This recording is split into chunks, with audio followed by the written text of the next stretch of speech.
Hello, everyone. My name is Miss Brown, and I will be your eighth grade math teacher. In this lesson, I will be to give you an overview and an introduction into what we will be doing this week.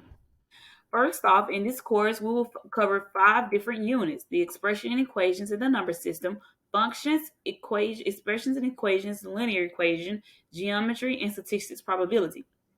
The first lesson that we will cover will be expressions and equations. Just a few tips for success in this classroom is to make sure that everyone is paying attention to deadlines. Classes will start every Monday and will end on Fridays. All assignments are due Friday at midnight.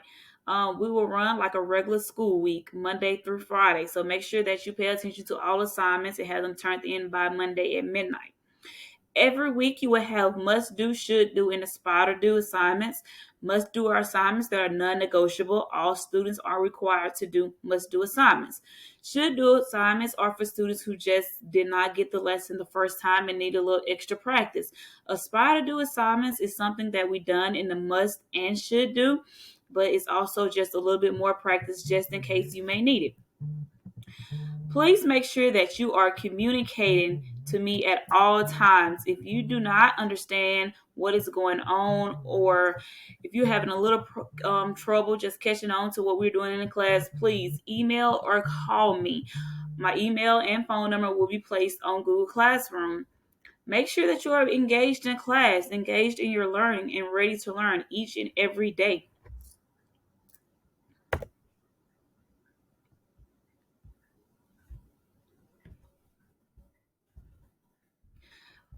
This week we will be talking about exponents, the quotient and product rule here in week one.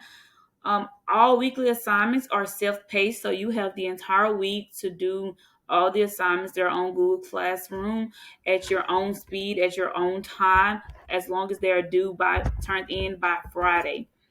The first assignment will be the collaborative assignment. That will be done in groups of 3 or 4. It'll be the Farrell's model chart. Next, we will have the independent assignments. The independent assignments are what you would do alone. You will do a product rule, quotient rule, and an interactive notebook. And last, you will have the mastery check. The mastery check is just a small quiz, consists of a few questions, just to make sure that you understand what we are doing. First up is the Farrell model. The Farrell model, as I stated, will be done in groups of 3 and 4. Each student will have an assignment to do in the group, so to make sure that everyone is doing their part. Afterwards, each student will evaluate their members, and it will be part of your grade. The way that you participate with your teammates will also be a part of your grade.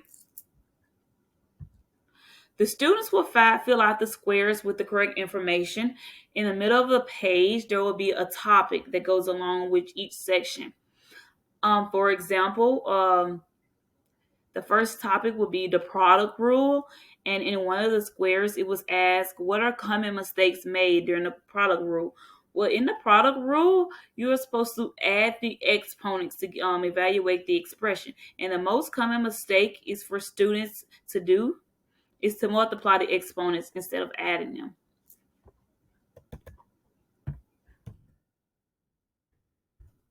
Next will be the independent assignments.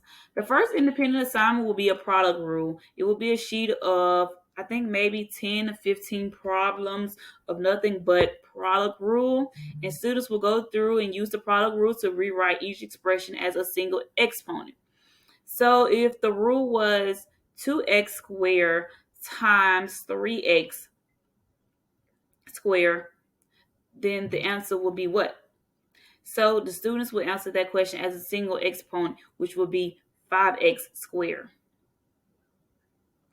Next up will be the quotient rule. Students will do the same thing that they did in the product rule. Instead, students will use quotient rule. In quotient rule, students will subtract the exponents instead of add. Each assignment should take about 5 to 10 minutes because the only thing students are doing is adding and subtracting. And at the eighth grade level, that should be very simple. And also at the eighth grade level, students are allowed to use calculators.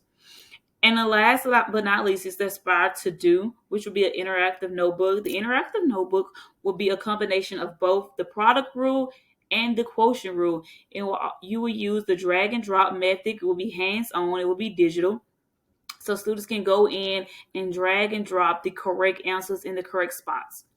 This assignment should take about 20 minutes because it also not only does it have problems, but it also helps the students understand the definitions. It have vocabulary and all kinds of other cool things to do.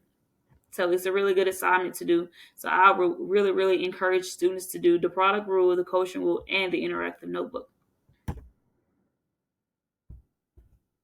Last is the mastery check.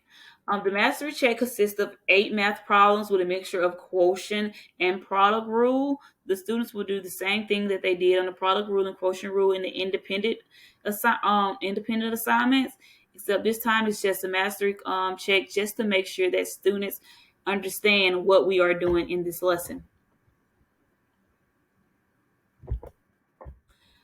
Now we're going to get a little bit more into the lesson and talk about what we will be doing this week. For class objectives, at the end of this lesson, students should be able to write numeric expressions involving exponents. They should be able to evaluate expressions with fractions and exponents by using the order of operations. Students should also be able to apply the properties of integer exponents to generate equivalent numeric expressions. The first thing we're going to talk about is an exponent. An exponent of a number says how many times to use the number in the multiplication.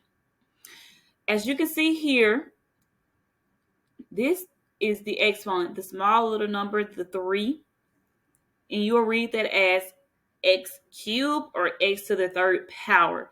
So looking here up here at the top at the example, it says 5 to the third power or 5 cubed. The 5 is considered the base. The base is the number that is being multiplied. The exponent tells you how many times to multiply the number. So we have 5 cubed or 5 to the third power. So we will multiply 5 3 times. Another example we have is 2 to the fourth power. So the 4 is the exponent, which is telling us how many times to multiply. The 2 is the base, which is telling us what number to multiply. So we will multiply the 2 4 times.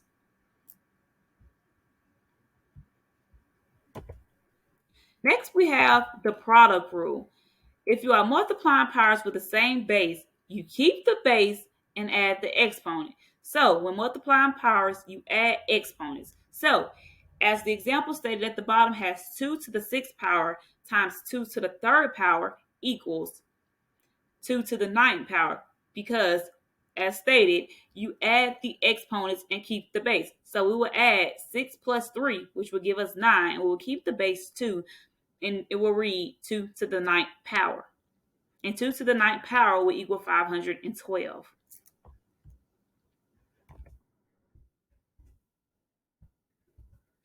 Next, we have the quotient rule. When dividing powers with the same base, keep the base and subtract the exponents. When you divide powers, you subtract the exponents. The example we have is 2 to the 6th power divided by 2 to the 3rd power, to the 2nd power, equals 2 to the 4th power, because as stated, we will keep the base and subtract the exponents. So we will subtract 6 minus 2, which will give us 2 to the 4th power equals 16. That is all for the lesson today. If you have any questions, please feel free to email me or contact me on Google Classroom, or email me or use my phone number. Thank you.